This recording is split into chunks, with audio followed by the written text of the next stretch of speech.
રાજકોટના 500થી વધુ શાળા આચાર્યોને દ્રોણાચાર્ય એવોર્ડથી સન્માનિત કરવામાં આવ્યા છે। કોઈપણ વિદ્યાર્થીની સફળતાની પાછળ જેમ શ્રેષ્ઠ શાળાનું યોગદાન હોય છે, તેવી જ રીતે કોઈપણ શાળાની સફળતાની પાછળ તેના શ્રેષ્ઠ આચાર્યનું યોગદાન રહેલું છે। ત્યારે સ્વનિર્ભર શાળા સંચાલક મંડળ રાજકોટ દ્વારા રાજ્યમાં સર્વપ્રથમ વખત રાજકોટ જિલ્લાની 500થી વધારે શાળાના આચાર્યોને દ્રોણાચાર્ય એવોર્ડથી નવાજવામાં આવ્યા છે। નમસ્કાર, अब तकના સર્વે દર્શક મિત્રોને સ્વામી વિવેકાનંદ જયંતિની ખૂબ ખૂબ શુભેચ્છા।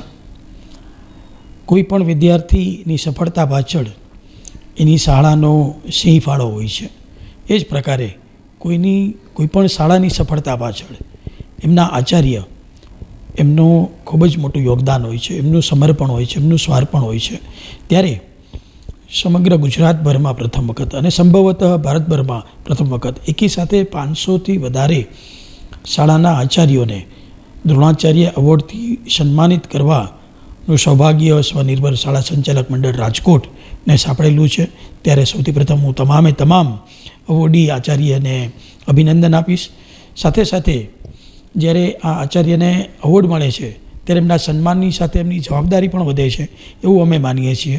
કારણ કે જેમ શિવાજીની પાછળ ગુરુ રામદાસ, જેમ સ્વામી વિવેકાનંદજીની સફળતાની પાછળ રામકૃષ્ણ પરમહંસ, જેમ ચંદ્રગુપ્તની સફળતાની પાછળ ચાણક્યનું યોગદાન હતું, એ જ પ્રકારે આ આચાર્યો પણ આવનારી પેઢીને પણ વિવેકાનંદજી, શિવાજી કે ચંદ્રગુપ્ત બનાવવા માટે પોતાનું યોગદાન આપે અને વધારે સારી રીતે પોતાની કામગીરી કરે એ ઉદ્દેશ્યથી આ દ્રોણાચાર્ય એવોર્ડનું આયોજન કરવામાં આવેલું છે।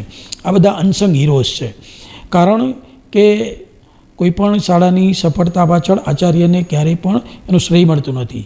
ત્યારે આ જે અનસંગ હીરોઝ છે એમના જીવનમાં એક આત્મવિશ્વાસ આવે, એમને સમાજ પ્રત્યે એક લાગણી ઉત્પન્ન થાય અને એમની કામગીરીને બિરદાવવામાં આવે એ ઉદ્દેશ્યથી આજે એસએફએસ દ્રોણાચાર્ય એવોર્ડનું આયોજન કરવામાં આવેલું છે, જેમાં 500થી વધારે આચાર્યોને એવોર્ડ આપવામાં આવે છે।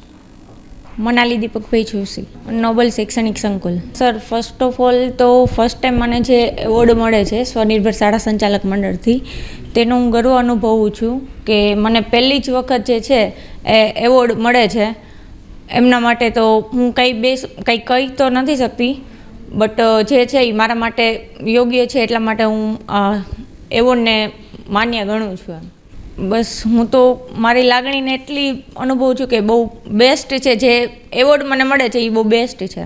મારે ટ્રાય કરું છું મારી સ્કૂલ પ્રત્યે અને મારા વિદ્યાર્થીઓ પ્રત્યે એ હું બેસ્ટ વિદ્યાર્થીને આપી શકું અને મારી અંડરમાં જેટલા શિક્ષકો છે એમને પણ હું મારી રીતે બેસ્ટ આપી શકું।